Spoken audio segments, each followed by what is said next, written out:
The overall goal of the following experiment is to identify genomic targets of KDM5A, Jared1A, RBB2 histone demethylase.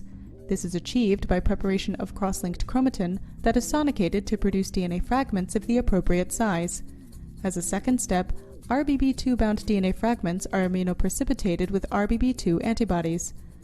Next, the recovered genomic DNA is amplified by PCR for sequencing. Finally, Illumina-sequenced short reads are uniquely aligned to the human genome, and significant peaks are identified and annotated to the closest genes in order to identify RBB2 target genes. Results are obtained that show molecular functions associated with RBB2 target genes based on genome-wide identification of RBB2 enriched regions. Hi, I'm Mike Beshiri from the laboratory of Dr. Elizaveta Benevolenskaya in the Department of Biochemistry and Molecular Genetics at the University of Illinois at Chicago.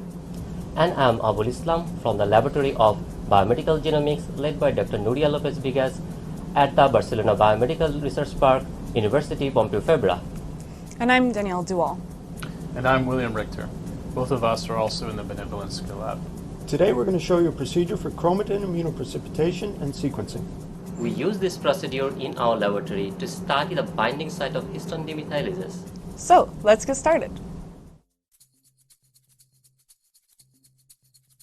To begin this procedure, grow approximately 10 to the 8th cells for each immunoprecipitation, or IP.